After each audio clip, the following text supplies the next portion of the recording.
اس دور میں اور ہے، جام اور ہے، جم اور، ساقین نے بنا کی روش، لطف و ستم اور۔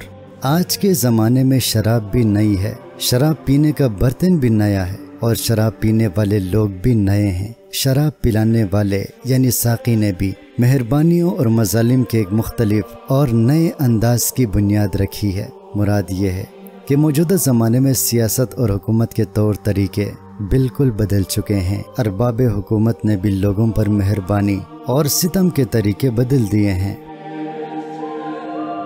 مسلم نے بھی تعمیر کیا اپنا حرم، اور تہذیب کے آذر نے ترشوائے صنم، اور ان سب لوگوں کی دیکھا دیکھی مسلمانوں نے بھی اپنے لیے نیا کعبہ تعمیر کر لیا ہے، اور تہذیب کے بت تراش کر ان سے نئے نئے بت ترشوا لیے ہیں۔ یعنی مسلمانوں نے بھی اپنے لیے دوسرے لوگوں کی طرح تہذیب کے نام پر بہت سی چیزوں کو اپنا معبود مان لیا۔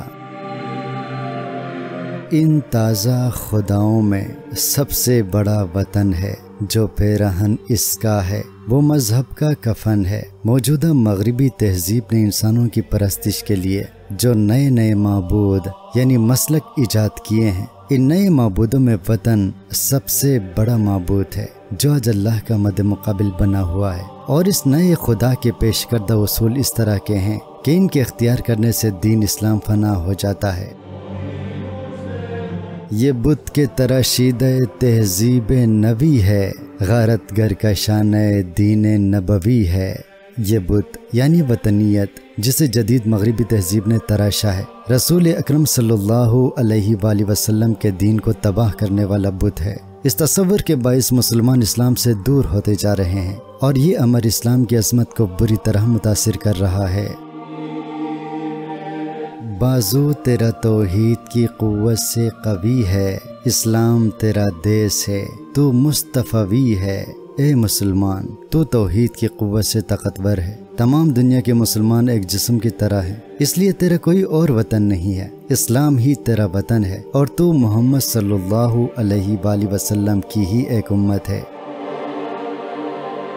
نظارہ دیرینہ زمانے کو دکھا دے، اے مصطفی خاک میں اس بت کو ملا دے۔ پس تو اٹھ اور اس بت کو پاش پاش کر کے بت شکنی کا وہی پرانا نظارہ دنیا کو دکھا دے جو کبھی تیرے اسلاف نے دنیا کو دکھایا تھا۔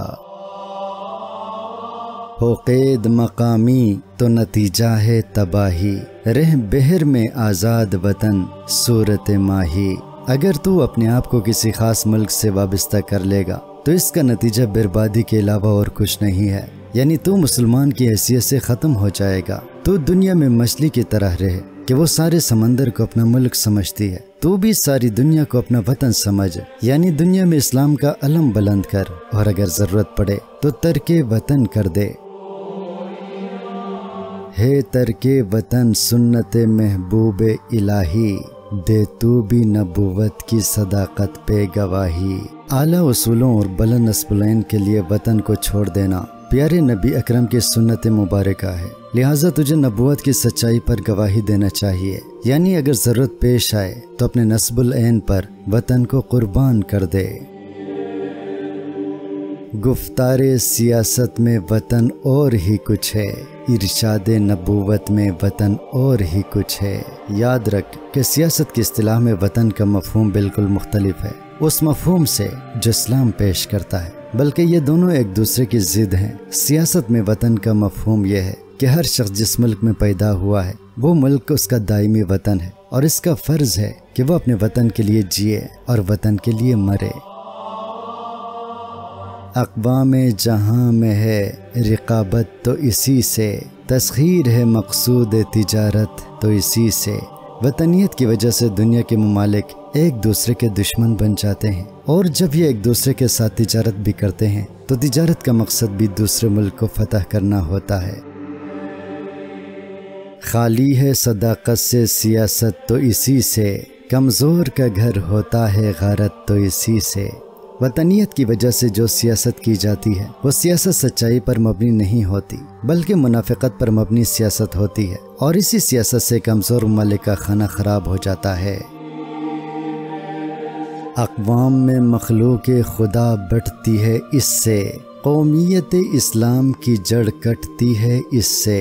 وطنیت کی وجہ سے اللہ کی مخلوق یعنی انسان مختلف فرقوں اور قوموں میں تقسیم ہو جاتی ہے، اور یہ فرقے اور قومیں ایک دوسرے کے دشمن بن جاتے ہیں۔ اسلام نے قومیت کا جو تصور دیا ہے، وطنیت کی وجہ سے اس کی جڑیں کھوکھلی ہو رہی ہیں۔